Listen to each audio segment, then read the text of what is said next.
taking off in the Cessna 172. This demonstration, we're going to show you how to take off in the Cessna 172, where our situation is situation 2, which is Alt 2 on the keyboard. So I actually hold down my Alt key and tap the 2 key on the keyboard right there. So again, Alt key and then the number 2 key up here. Do not use the number pad over here for the situations. That should only be used for views there. So again, Alt and we tap 2, and it's going to load that situation. So the first thing we have to do here is put our feet on the rudder pedals, and before every takeoff, we want to make sure that the controls are free and correct. So we're gonna slide our rudder pedals both ways. That's turning our rudder back and forth, and it's just making sure that we've got uh, good connection. We don't feel anything that's binding or anything like that in the aircraft. The other thing that we want to do is just turn the control yoke all the way to the left, all the way to the right. We'll push it all the way in, left and right. And then we pull it all the way back and left and right. And that just makes sure that the aileron or the control yoke is free and correct. So another way of doing that, we call it boxing the controls. We can just push it all the way in, turn it all the way left, pull it all the way back, then turn it all the way right, and push it all the way in. That's called boxing the controls. And again, that gives you an idea if there's any issues with the control yoke, anything is binding. On the simulator, it just makes sure that we're all set and ready to go, and the yoke is controlling the simulation itself. The other thing we want to do is we want to look at uh, the trim, what the trim is set to, and we want to disable the brakes. You can apply full power right now, and we're not going to go anywhere. We might skid a little bit, but because the brakes are engaged, we won't be able to do anything there. So what I'm going to do here is look down, and you could do this with your hat switch 2. If you push that button down right here, this little hat switch right here, if you push that down, that's going to switch to this view right here on your sim. And what we want to do here is just move our trim wheel. You can see here, I'm moving the trim wheel. It's corresponding to this trim wheel on the view there. So if I adjust this trim wheel here uh, on this sim right here, you'll see in the simulator that it's adjusting that.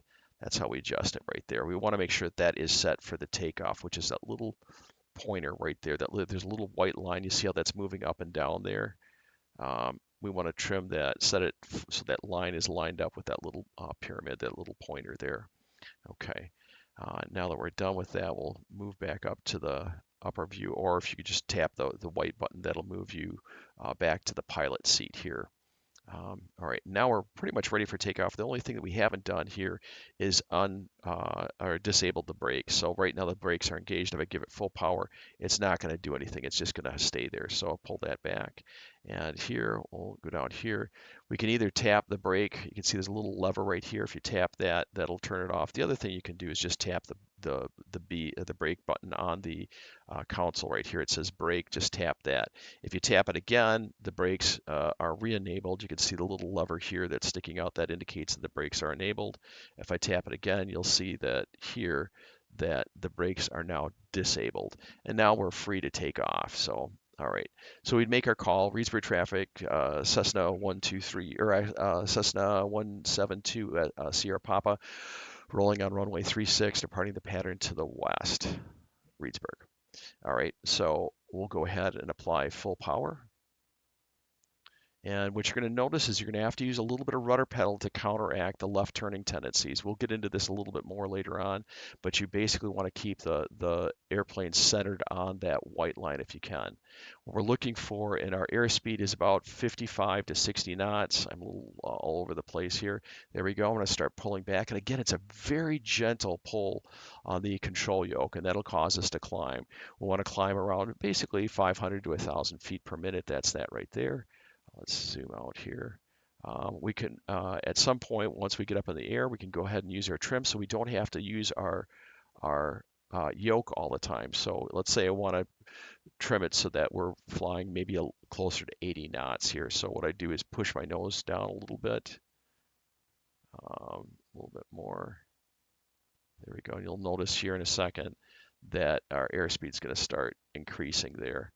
All right, so what I'm going to do is just rotate our trim and eventually what I want to do is just set it so that trim uh, uh, takes out, it removes the pressure that I have on the control yoke. So, and you may have to play with this a little bit. It does take a little bit of practice, but you want to get used to using that trim control uh, because it's something that you're going to use all the time in your real flight training, and it really helps to land an aircraft. All right, so that's a takeoff in a Cessna 172. I hope that's helpful. And if there's any questions, you can always reach out to us.